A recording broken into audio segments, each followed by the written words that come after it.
I ended up following the group to their Ripper, in some upstairs clinic. Sam was put into a chair and instantly filled with drugs which had the man relaxing and falling into a listless sleep.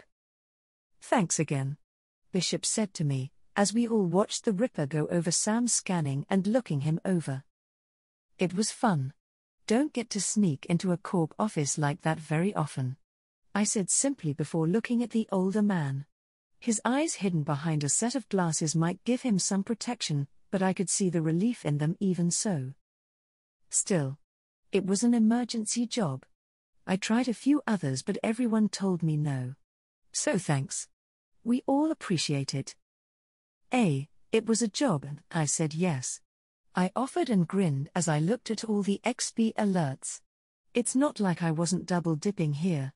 I was getting paid twice. An emergency job. The offer is still on the table. We'd be happy to work with you. I appreciate it, really, but like I said last time, I've got my own crew.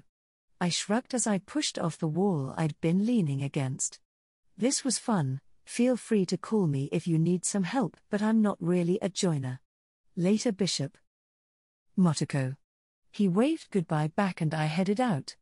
That was fun, the XP especially so, but I didn't like the idea of working with edgerunners. They were all crazy.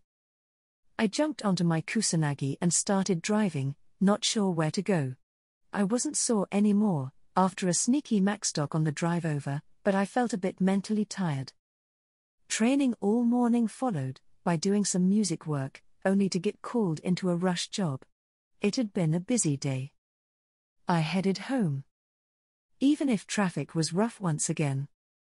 Night city traffic never ends. Motoko. Welcome home. June offered from the couch, which I instantly walked over and slumped over it. Hey June, I yawned and laid down to watch whatever trash June was binge-watching today. Long day? Yeah. I fought the entire dojo today. I asked Sensei for some hard practice, and he basically had me fight everyone. You challenged the dojo? I asked, opening my eyes. I'd closed them because I was tired. The dojo, with Sensei. You challenged the dojo? I guess. He called it that. I just asked if he would find someone to spar with me. I needed a push to go past my limits. How far did you get? How far? Through the challenge? I don't know. Was this an actual thing? It sounded like a thing, and I hated things. I just fought everyone twice. Twice. Well, I fought Sensei, and he beat me cause I was tired, but I wasn't like, tired, you know? So I asked for more, and Sensei said the challenge was happening again. Motoko. Challenging the dojo is how the students at the dojo determine their place in the hierarchy. You fought Sensei? Yeah. Suddenly a big stupid gorilla hand was on the front of my face and June was mashing me into the couch. You are so unaware. That's a huge deal. It's just a dojo. The Diravya dojo is not just a dojo. June countered and then sighed, looking at me with pity in his eyes. Which was unacceptable. Only I got to pity a sibling. Mostly for his shit taste and lack of awareness. How could a guy with so many girls after him barely notice? Idiot. I grumbled, fighting off his hand, and then shooting up a kick over my head which he dodged. Hey, no kicking. Then don't start shit. To my surprise, June stalled out for a second, and despite looking like he was about to start throwing hands, he instead nodded. All right, sorry. Shouldn't have grabbed your face. I stared at him, eyes wide, taking in every detail. This was a trick. June didn't have the brainpower to stop from being an idiot. What was wrong here? You looked like a startled cat, he said flatly, and I shot up, sitting up so I could climb up onto the back of the couch and narrow my eyes at him. You are acting weird. I just don't want to fight. I'm proud of you and stuff. My eyes narrowed even more. Something was sketchy here. This wasn't like June at all. I climbed over the back of the couch and glared at him with just my eyes in case I needed to dash for the exit or something. "What are you freaking out for?" he said grumpily, and I just continued to glare at him over the back of the couch. "Who are you and what have you done with June?" I demanded, and June just stared at me for a moment before his face shifted into a glare. Then he threw a pillow at me. I of course dodged it. "I'm too fast." "Stop being a moron. You can't trick me. June doesn't have the brain power to stop himself." "I'll show you brain power," he roared and jumped over the back of the couch. I of course laughed in delight as he tried to grab me, as I bounced around, and soon pillows were fired from both of us as we attempted to get the other. June was puffing and he finally had his arm wrapped around me, holding me up sideways. "Finally. Caught you." "I'm just tired and decided I was done playing," I informed him instead. "You are missing your show." "What? Or fuck.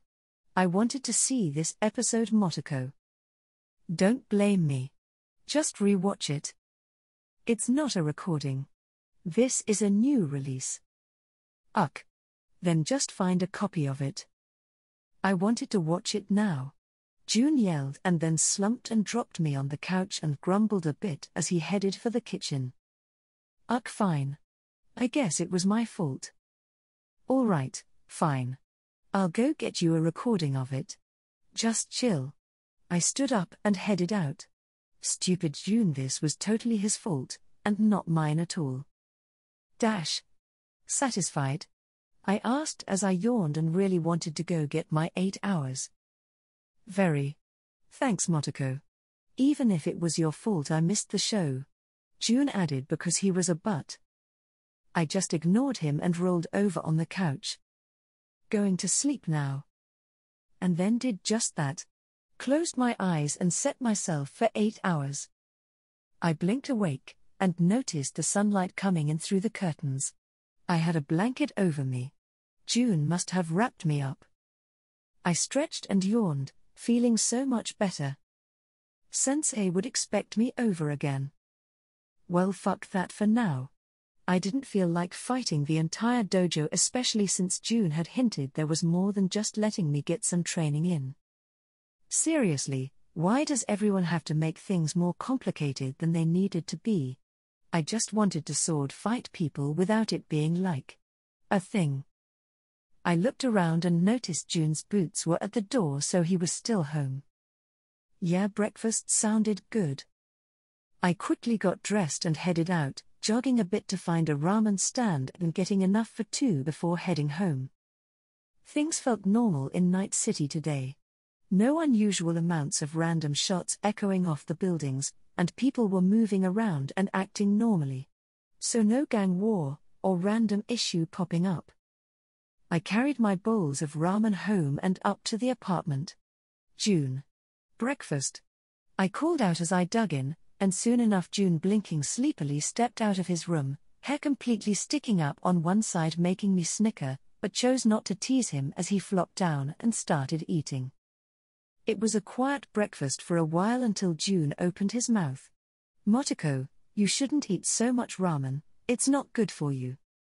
I felt my jaw drop as I stared at the audacity of this bitch. "Coming from your burrito-filled ass, I don't want to hear that. Do as I say, not as I do."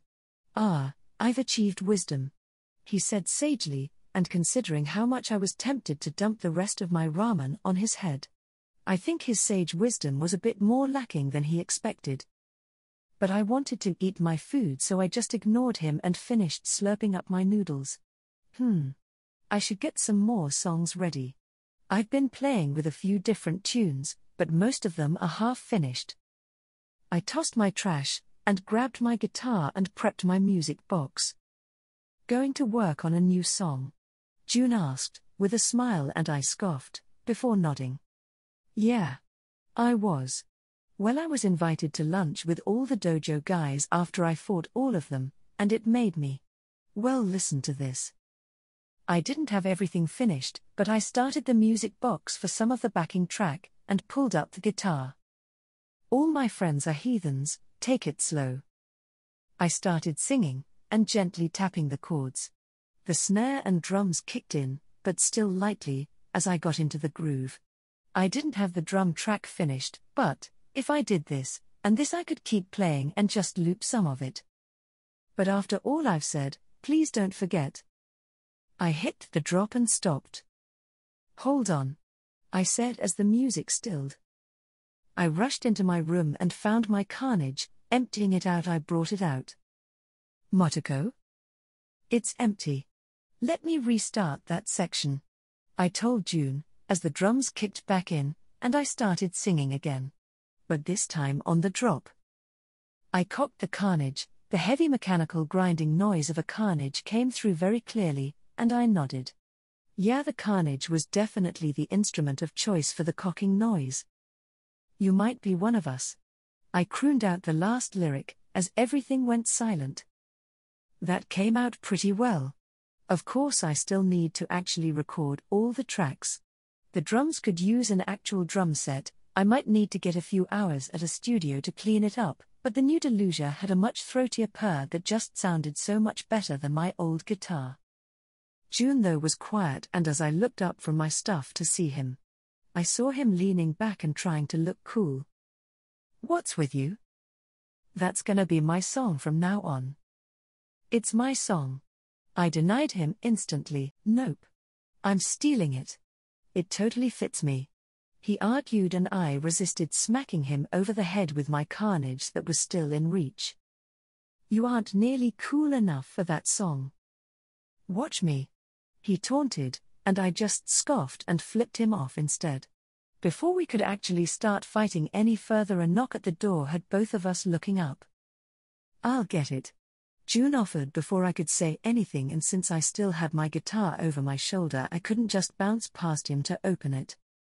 Oh, Alice, June greeted with a happy smile, and I could see the woman shift from whatever was on her mind to June. Hey June, I was hoping to see you today.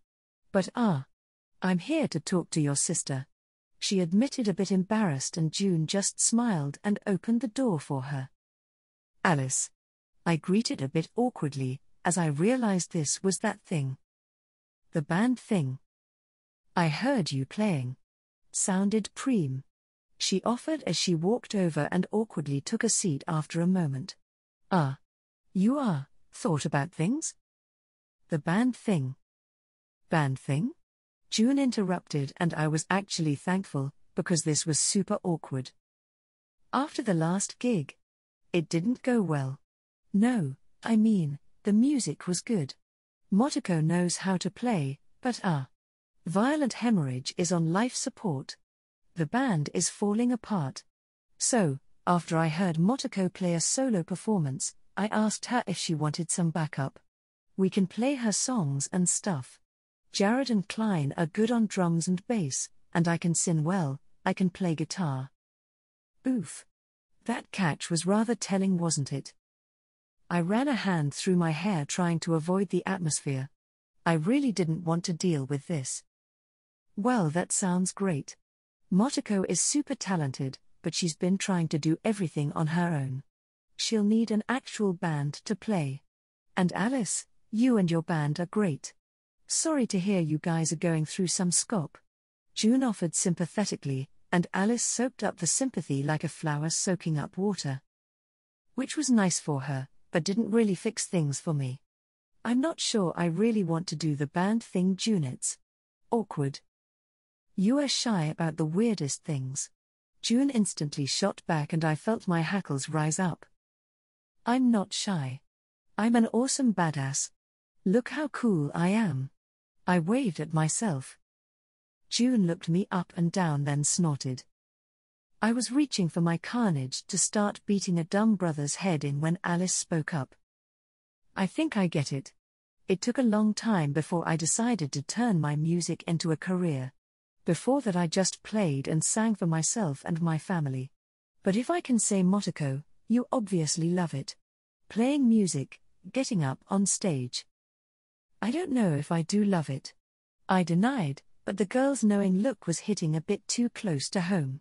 I didn't need her telling me what I liked. I just thought it was exciting sometimes. It's not like you have to listen to us. Violent Hemorrhage as a band is done. We're falling apart at the seams, but we can be your backup. It's better that, than nothing. She admitted with a rather painful sigh. Listen. I'm a musician. I'll do music work for cheap. I'm not ready to give up on my dream of being a musician. I stayed silent, as Alice finished her offer, and I could see June looking from me to Alice, and seemingly waiting to see what I would do. My hand went through my hair. What to do about this? There was a large part of me that wanted to deny her right now. Part of it, I just wasn't sure if she could keep up. I had a lot of songs, different genres, and more that I wanted to play, and I wanted them to be perfect. But there was an element to a band that I would always be missing. So instead I played the opening chords to Heathens. Copy that. I told her, and offered her the guitar. If she wanted in, then she could help. She blinked and nodded, taking my delusion and throwing it over her shoulder. Soon she started the chords, and I clicked when she flubbed it. Do this instead. I guided, and soon she got it, and so I readied the music box, set up the drums that I was controlling through my connection, and the apartment was filled with music. Did I want a band? No. Did I need one? Also no, but should I get one if I was going to play music on stage again? Yeah. I probably should. It was a bit of a bitter pill to admit to myself that I wanted to be on stage again. That I liked it. I didn't appreciate my nose being pushed into something I was trying to pretend didn't exist. Fine, whatever. I'd whip this band into shape, and we'd play some music soon. But first I needed Alice to prove she could play this song. So you decided to accept? Hiromi asked, practically buzzing. I'd picked her up after school and I was driving her home while we chatted about the violent hemorrhage issue. Yeah. I wasn't sure, but okay, don't give me a look or say anything, I know. I liked getting up on stage. It's embarrassing and I feel like I want to die every time I think about it, but when I was up there playing music, it just clicked. Okay, I won't say anything. She instead squealed, which was just as bad, but that was Hiromi after all. Yeah. Anyway, I agreed to bring Alice and her bandmates on. I'll get a contract set up. Do we really need that? I asked, and instantly quailed at the look Hiromi sent me. Of course. What happens if you write a song and perform it, and blow up, but they argue that it's their song? A contract will make it clear that the music you perform is yours and they are just musicians attached. Well, if they do well, I don't mind them getting something, Hiromi. Ugh. You're so nice.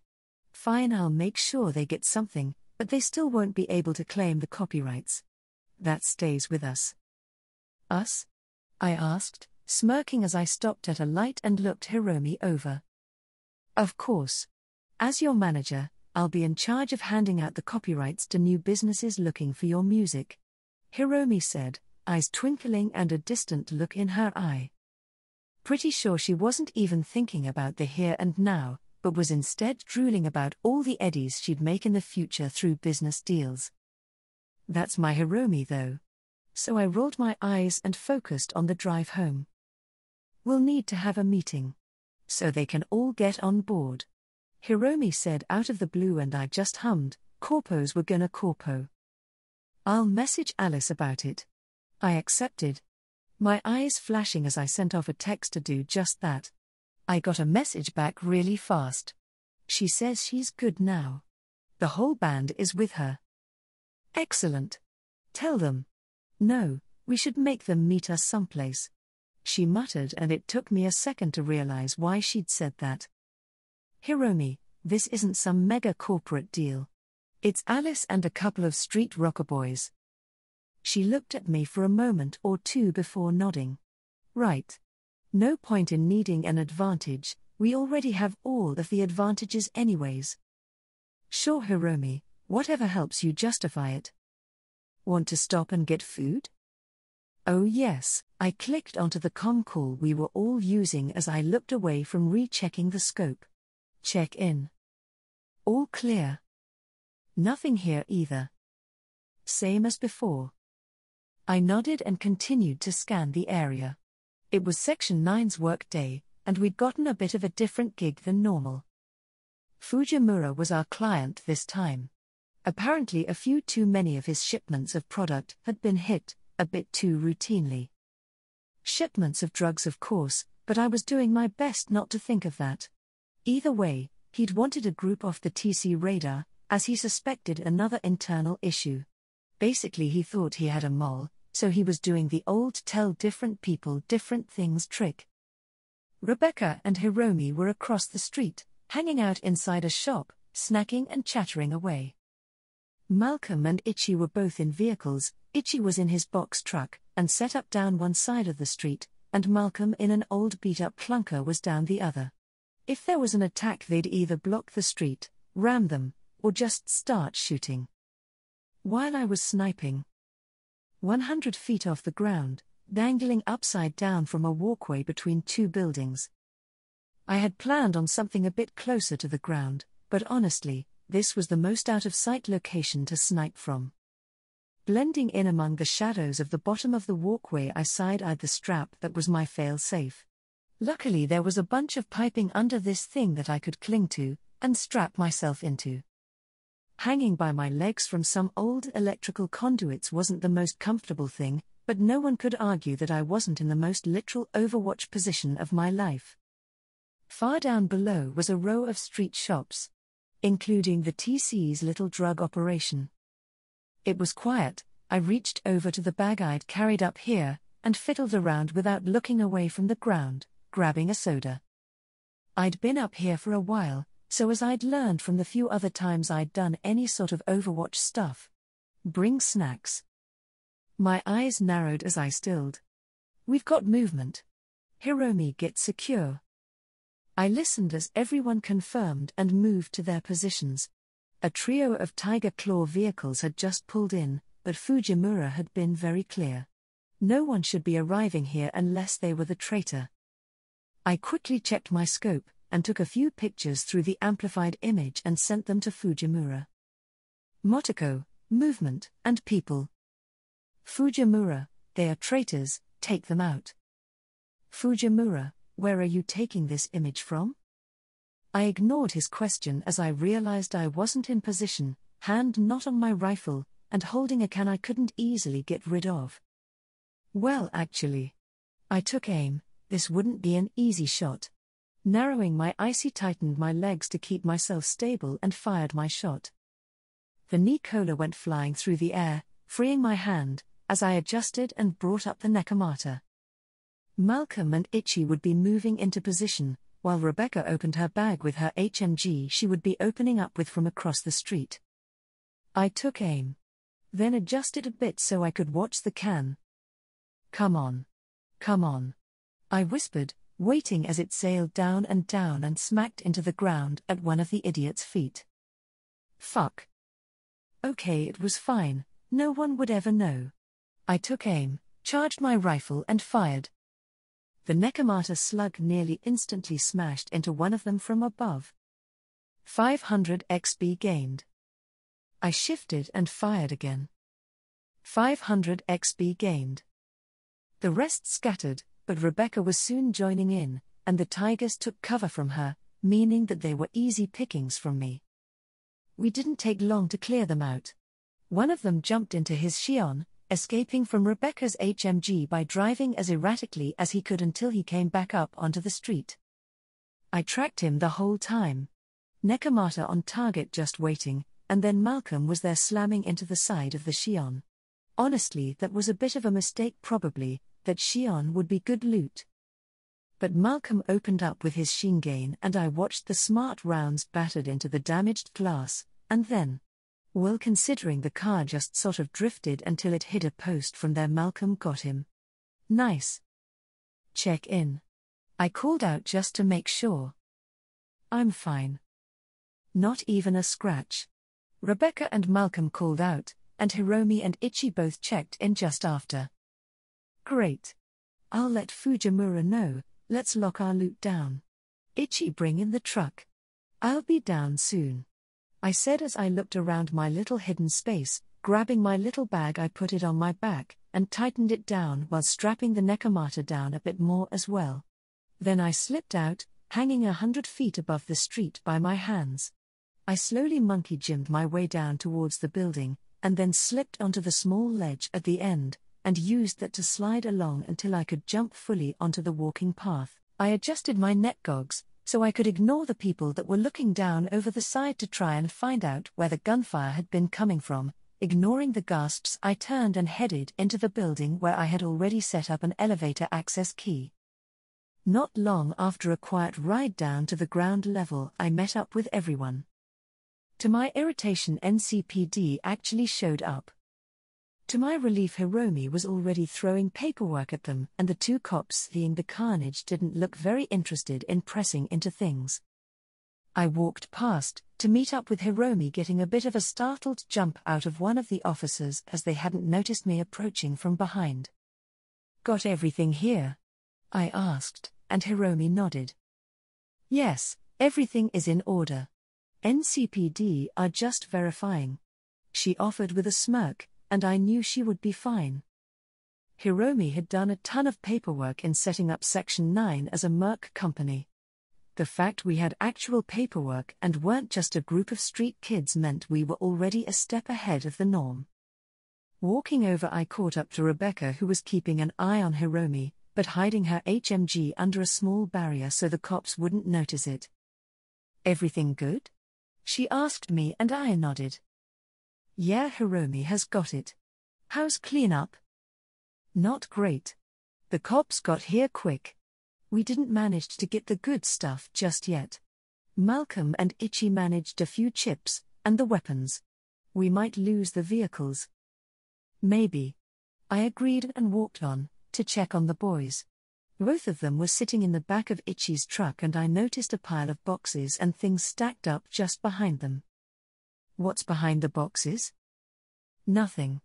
Especially if it's a cop asking," Malcolm told me with a smirk, and I couldn't help but snort. The two HMGs that were in the back of the van just in front for the boxes would make a pretty firm fuck-off for anyone that wanted a peek. "All right. We might go light this time, but I'm going to see what Hiromi can do." "You got it." Ichi agreed, already looking bored, but pleased. This would be good eddies for us. Now it's just time to wait. Uck. Sorry. I told Rebecca, who was hissing and spitting in irritation at the NCPD. "It's fine. Whatever." She grunted as she continued to kick out with her legs like she was killing someone. Hiromi had got us out without issues, but the bodies and vehicles had gone straight to the lotto. Well, the bodies and cyberware anyways. I'm fairly confident those cars would end up sold back to the TC or something. Either way, we got out with some loot, and we had completed a gig. Quick and easy eddies were my favorite. Especially when I got to kill some gonks for XP for it. We were set up down the street, having left the crime scene as the cops called it once everything was cleared up, just to avoid any officers deciding to search us, or something. "I've spoken with the client, payment has gone through, he is very happy," Hiromi called out as she stepped out of the quadra that she'd been camping in. "Hell yes." Rebecca was the first to jump up and shout. Her previous bad mood completely disappeared as she laughed into the air as Hiromi started passing out eddies. "Well, that was fun. Glad this wasn't like a multi-day thing again." Malcolm called out, stretching as he threw a soda into the trash. "We wanna have a party tonight?" he asked, but the general sense was pretty meh. While this gig was easy, it wasn't like we did anything super cool. I offered, only to get jabbed in the ribs by Rebecca. Says the insane girl that was hanging from the sky. "Yeah, that was pretty cool," Ichi added, and Malcolm flatlined a gonk. "Hell yeah, I did." Malcolm laughed, thankfully unbothered by his murder. "Sorry everyone. Motoko already agreed to something if we finished fast enough. Right? Right? You'll still do it? You aren't too tired? Hiromi jumped on me, literally jumping on my back as she hugged me tightly and begged. I'm not too tired. So I guess I'll still go. I agreed and Hiromi cackled in my ear as she kicked her feet. What's got Hiromi in such a good mood? Eddies? Motoko is going to finish a new song. It's gonna be a hit. We got Violent Hemorrhage to help play it. I'll call Alice. Hiromi said, and out of my extended vision I could see her eyes go yellow as she made a call. When did you get close enough to just call Alice? I whispered, even if I knew. Hiromi had forced the poor VH guys into a meeting for a contract. The fact they'd all signed had been surprising, to be honest, but well. I had a band. I exhaled, not even bothered by Hiromi's weight as she continued to hang from my back and giggle into my ear as she spoke to Alice. New song? Malcolm asked, looking interested, and I just shrugged. It came to me the other day while I was hanging out with a bunch of Tiger Claw guys after I hit the dojo. I got it all ready, just need to play it all out, and record it. Huh. Mind if I come? He asked, and I blinked and instantly nodded. Course you're always welcome, Malcolm. Oh, me too. Me too. Rebecca called out and I turned around to see her jumping up and down on the back of Itchy's truck. I mean, if that's cool, like Malcolm. Rebecca, Chum, you're always welcome as well. I said, and then I slumped. As I felt my cheeks redden. They were going to hear me play again. With other people. Or, strings is all shy. Rebecca teased and I just walked over, ignoring that Hiromi was still on my back, and picked her up, tucking her under my arm like a piece of luggage. Wah hey. Put me down. Kids shouldn't talk shit unless they want to face the repercussions. I told her, and she wiggled, disrupting Hiromi a bit, who slapped my shoulder. I'm older than you. Details. I offered airily, as I walked around a bit just to prove that Rebecca was completely trapped. Hair. No wonder June picked me up like this so much, it was funny. He can never know. We arrived at Denny's music studio. Honestly, we could probably go somewhere cheaper, but something about the place really called to Hiromi, so here we are. A bunch of street kids, half the age of normal men and women that would walk these halls. Luckily Hiromi had already paid for our time, and so there was no issue with security or the people already here. I did get, like usual, an upraised eye as I moved to the room we had rented. I stepped in and noticed that thankfully it was already full. Alice and her chums were already here. Jared, Klein, Alice. I greeted as I stepped in and settled my music box and my delusia to the side. Motoko, and chums. Alice greeted, her two chums nodded as they looked over my chums. There was tension, as two groups met each other and realized there would have to be some relationship, but no trust yet. That actually fit the song we were going to play all the better. I might have to figure out some way to use that. For now I nodded at the three. Okay, I got a song all set. I'll need drums, bass and guitar. I'm going to be doing a lot of synth and some piano work. Hiromi, can you get a keyboard and drums from the instrument room? Yes. She cheered and instantly reached over to grab Itchy and Malcolm and pulled them out. I looked back over the three. Any questions? I asked, and the three all looked to each other and then to me. A few. Alice decided to speak and I nodded. As I headed into the recording studio. All right, well, get asking. Rebecca, chill anywhere. Hell yeah, I will. She said, smirking as she took a seat on top of an amp, looking around the room. So you already have a song? Prepped? Alice asked me as I started hooking up the music box into the system. That's right. You ever walked into a room and sat down next to someone you realized was super dangerous? I asked her, and she blinked before rolling her eyes. You know my uncle. Exactly. The song is about that. Let me play what I have so far. I set it up and soon the guitar track for Heathens began. What I didn't have was a good recording for vocals, so I grabbed one of the mics and started singing. All my friends are heathens, take it slow.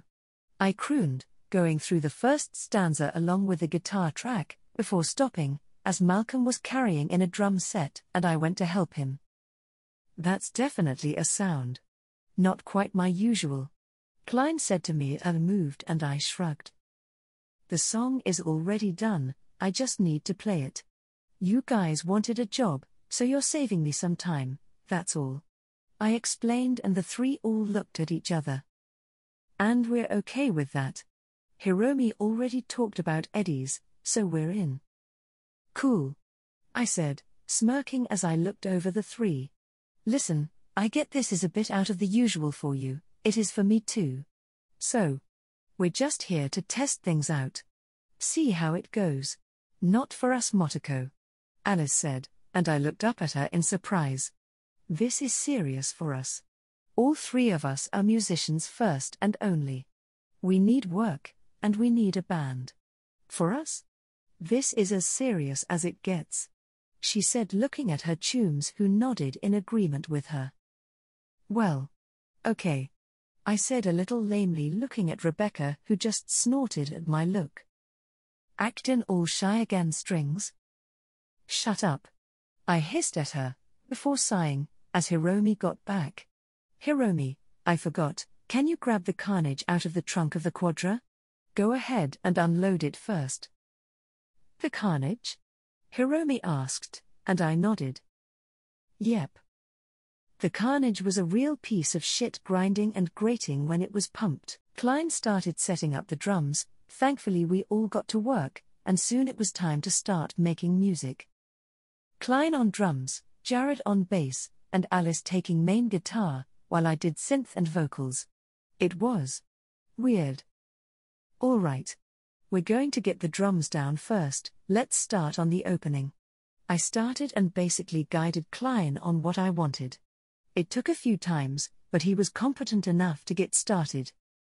Jared was already strumming along to the track I'd had playing along, and I basically wandered between the three as Alice joined in, showing them what I wanted, making adjustments. Putting together a song in a different way. And I winked at Rebecca, nodding her way at the right times as she cocked the carnage. I did have to remind her not to cackle afterwards, but she was into it, and soon the song started coming together. It wasn't quick. I definitely could have finished a full track by myself faster, but if I ever wanted to play live, then I'd need a band that could play with me. I was satisfied with Alice and her band. My band. It had been a few hours, and I sat back taking a drink that Hiromi had ordered from upstairs, as we all listened to the mostly completed song. It was getting there, a few adjustments, some alterations, some flubs fixed, enough that the non-rocker boys could hear the full song and get the idea. Ooh, I like this one. Rebecca said, smirking casually, still holding the carnage and cocking it along with the song. Well, all of you are mercs with plenty of kills under your gun. I'd be surprised if you didn't like the theme of the song. I told her, casually, purposefully making sure Alice and her chums heard and they all realized. I'd sent a message to my chums earlier. So they all played up the fact. Smirking, and Itchy even winked at Alice, although she rolled her eyes, her two chums didn't. Good. It might come out in their playing a bit if they felt that same emotion, and of course it was also useful for them to know I had a crew of mercs. Sure, they might still just see kids, but a gun was a gun. Hopefully it would keep everyone honest. The next morning I was looking through the fridge, realizing it was full of June's stupid burritos, and realized I would have to go out for food again. Grumbling, I stretched and started getting ready. Noticing my Tashikoma was racing along in the video game I'd set up. They were getting better. They weren't just crashing constantly and actually following the track. I popped open my system as I left the apartment, checking everything over as I hit the elevator and headed down. Huh? Why did I have a stat point? I had 0 yesterday, I was pretty sure. I looked over the entire character sheet. Level 21. Body 1018 due to cyberization, maximum value has increased by 8. Athletics 8. Street Brawler 8. Annihilation 5. Reflex 1016 due to cyberization, maximum value has increased by 6. Blades 9. Handguns 9. Assault 8. Driving 7. Intelligence 13, 14, due to cyberization, maximum value has increased by 4. Breach Protocol 12. Quick Hacks 9. Programming 13. Cool 10. Ninjutsu 10. Cold Blood 8. Ruckaboy 9. Technical Ability 8, 12, due to cyberization, maximum value has increased by 4. Crafting 6. Engineering 7. 1 stat point. 8 skill point. Perks. Ambidextrous Blades 2. Quick Draw Handguns 2. Gun Nut Assault 2. Parkour Athletics 2. Grappling Street Brawler 2. Drive-by Driving 2. Cat-like Athletics 5. Cool Nerves Cold Blood 2. Danger Sense Ninjutsu 2. Wall Breaking Breach Protocol 2. Cybersecurity Quick Hack 2. Recoil Reduction Annihilation 2. Cyber Ninja Ninjutsu 5. Fearless Chill Cold Blood 5. Improvised Weapons Street Brawler 5. Parry Blades 5. Robotics Wizard Crafting 2. Drifting Driving 5. Rapid Reload Handguns 5. Design Wizard Engineering 2. Rifle Ace Assault 5. Ghost Touch Breach 5. Perfect Musical Memory Rockaboy 2. Debug Programming 2. Siren Song Rockaboy 5.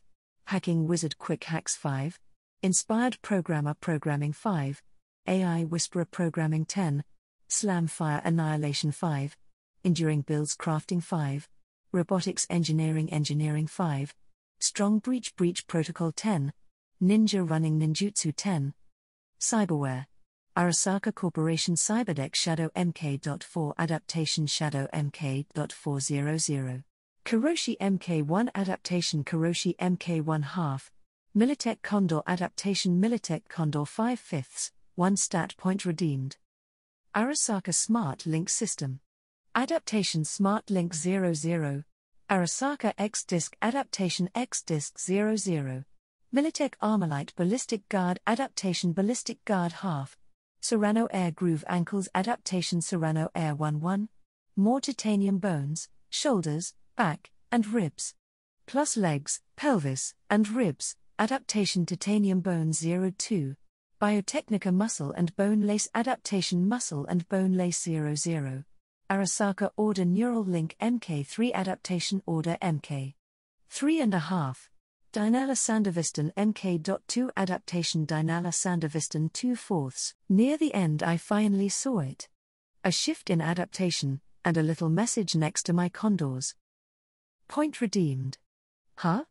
I hadn't expected that. Sure, I'd lowered adaptation before, but... So if I pushed a bunch of adaptation points into a stat before I'd settled it, I could get those points back? That was honestly a huge relief, even if I had decided a long time ago to just accept losing them, getting some points back. Hee hee. What should I level up? I'd done my Sandy last time. The deal I'd decided was adaptation and stat, but I was really tempted to put another point into my Sandy now. The elevator opened and I headed out, half skip in my step as I was quite happy with the update. No, I should stick to stats for now.